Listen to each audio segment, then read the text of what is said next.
مصطفیٰ کریم بیٹھے تھے تو سیدہ عائشہ صدیقہ رضی اللہ تعالیٰ نے عرض کی یا رسول اللہ صلی اللہ علیہ وسلم وہ دیکھیں سیدہ فاطمہ آ گئی ہیں، وہ دیکھیں بی بی صاحبہ بغیر بتائے آ گئی۔ حضرت فاطمہ الزہرا آئی، حضور نے فرمایا فاطمہ بغیر اطلاع کے؟ حضور چھوٹا سا کام تھا۔ کیسے آئی ہو؟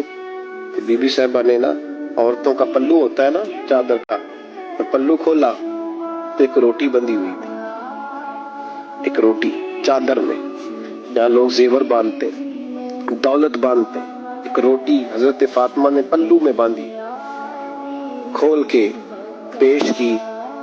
بیٹے یہ کیا ہے؟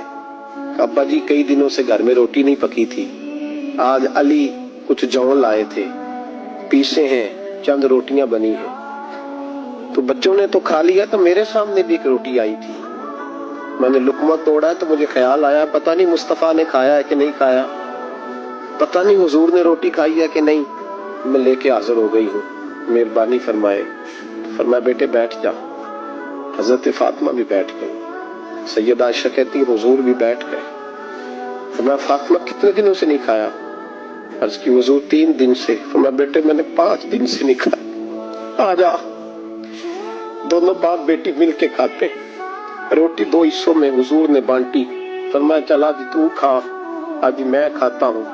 حضرت فاطمہ نے لقمہ توڑ کے منہ میں رکھا تو رو پڑی، حضور 5 دن سے نہیں کھائی۔ فرمایا بیٹے چپ کر، ہمارا دنیا سے کیا تعلق، ایک پل رہ گیا ہے، بس اللہ پھر جنت کی ساری نعمتیں عطا فرمائے، ہونے والی بات ہی نہیں ہے اس میں، بس ہمارا کیا تعلق، ایک پل ہے، پھر مالک بڑا کچھ عطا کرے گا۔ او بھائی، جو کائنات کے مالک و مختار تھے، جو ابرو کا اشارہ کرے تو حضرت جبریل جنت کی نعمتیں لے کے آ گئے، انہوں نے تو دنیا کی جانب توجہ ہی نہیں کی، ان کا تو خیال ہی نہیں آیا، دنیا ہی دنیا، دولت ہی دولت، ہر آدمی دولت کے ترازو میں تلنے